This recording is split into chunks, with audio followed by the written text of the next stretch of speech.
नीमच जिले के समूचे अंचल में निरंतर 2 दिनों से गिरे मावठे और बेमौसम बारिश और ओलावृष्टि के कारण काफी फसलों को नुकसान पहुंचा है। साथ ही तेज हवाओं के कारण सबसे ज्यादा गेहूं, अश्वगंधा, इसबगोल, सरसों और अलसी की फसल आड़ी पड़ गई है। वहीं रविवार सोमवार देर रात को शुरू हुई आंधी तूफान के साथ तेज बारिश से काफी फसल खराब होने के हालात बन गए। समूचे ग्रामीण क्षेत्रों में देर रात ओलावृष्टि भी हुई, जिसके कारण किसानों का सबसे ज्यादा अफीम की फसल का डर सताने लगा है, क्योंकि बेमौसम और ओलावृष्टि के कारण अफीम को कई प्रकार के रोग लग सकते हैं। ओलावृष्टि से अफीम की फसल को लेकर चिंता बढ़ने लगी है, क्योंकि ओलावृष्टि से अफीम के पौधे पर आए फूल भी खराब हो गए हैं। अचानक गिरी इस आफत की बारिश से नुकसानी का जायजा लेने जब हमारे चीफ रिपोर्टर मुश्ताक अली शाह किसानों के बीच पहुंचे तो उन्होंने इस आफत की बारिश को लेकर हमारे कैमरे के सामने क्या कुछ कहा, आप खुद सुनिए। नमस्कार दोस्तों, मैं हूं आपके साथ मुश्ताक अली शाह और आप जुड़ चुके वॉइस ऑफ एमपी से। शीतलहर के कारण पहले ही किसानों के माथे पे चिंता की लकीरें छाई हुई थी, पाला गिरने का डर सता रहा था।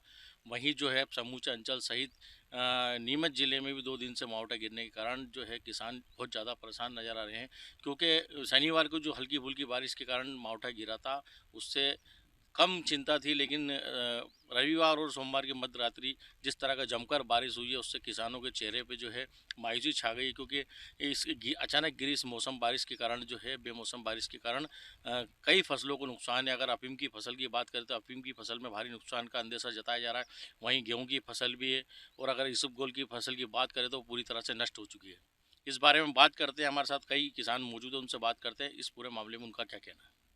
2 दिन में गिरे मावठे को लेकर हमारे साथ मौजूद है किसान, हम बात करते हैं इस पूरे मामले में इनका क्या कहना। बताइए, ये जो 2 दिन से जो मावठा गिरा है, इस मावठे को लेकर किस तरह की फसलों को काफ़ी नुकसान हुआ। सर ये जो मावठा गिरा 2 दिन से, इसमें सर सबसे ज़्यादा नुकसान गेहूं की फसल आड़ी पड़ गई, उसमें नुकसान हुआ। अश्वगंधा की फसल खराब हुई, इसमें नुकसान हुआ। और जो हमारा रायडा जो होता है ना, काली सरसों, वो कटा हुआ पड़ा, उसकी भी फलियां तड़कने लग गई, फूटने लग गई। और जो खड़ी फसल जो रायडा काटना आ गया, उसमें भी नुकसान हुआ सर। जिस तरह की हम बात करें कि 2 दिन जो अचानक गिरे मावठे के कारण कहीं और ओले भी गिरे हैं, काफ़ी बड़े बड़े ओले गिरे, काफ़ी नुकसान हुआ है। अफीम की फसल को लेकर किस तरह का नुकसान है। सर जहाँ जहाँ ओले गिरे वहाँ तो अफीम की फसल में 100% नुकसान है ही है। बाकी अपने यहाँ तो ओले गिरे नहीं है, ये बढ़िया है कि गिरे, ओले नहीं गिरे। बाकी मावठे से हवा चली जिससे गेहूं की फसल आड़ी हो गई। धनिए का ये फसल देख रहे हो आप, ये आड़ी हो गई धनिए की फसल। अश्वगंधा की हो गई। शीतलहर की बात करें तो शीतलहर के कारण पहले ही पाला गिरने का डर किसानों को सता रहा था, अभी कितना नुकसान किसानों को उठाना पड़ेगा। सर पाले से तो जो नुकसान हाथों हाथ हुआ ना, वो अपने को धनिए में दिख रहा है कि धनिए में हाथों हाथ नुकसान दिख रहा है, उसके फूल खराब हो गए। और गेहूं में तो जब अपन निकालेंगे तब पता चलेगा कि गेहूं की फसल में कितना नुकसान हुआ। समूचे अंचल सहित किस तरह का जो है किसानों को काफ़ी भारी मात्रा में जो है उपजों में नुकसान पाया जा रहा है। समूचे अंचल में नुकसान हुआ ना सर, पानी से सभी किसानों को हुआ नुकसान हुआ। किसी किसान को कम हुआ, किसी को ज़्यादा हुआ, क्योंकि प्याज लहसुन में तो इतना होता नहीं है नुकसान। साथ ही जो धुंध आई, धुंध से भी हुआ सर, फूल सारे खराब हो गए धनिए के।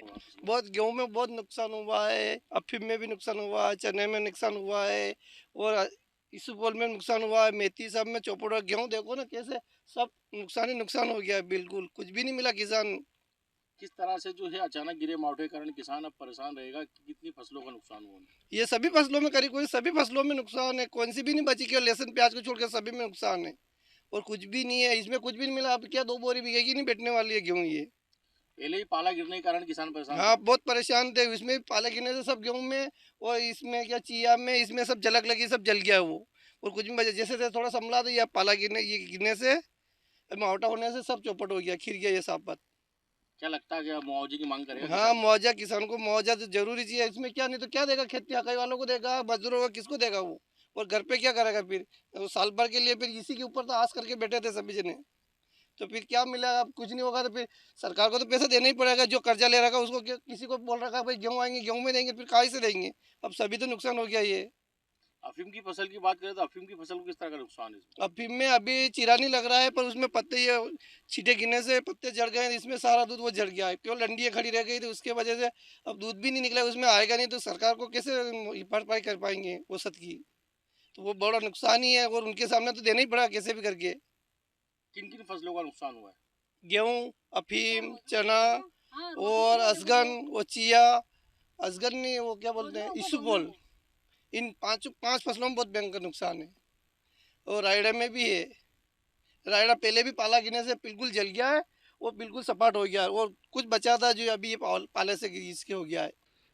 और ये अलसी में भी हुआ, गेहूं में भी हुआ, चने में भी हुआ, सारी फसलों में हुआ नुकसान। सबसे ज़्यादा अफीम में नुकसान है।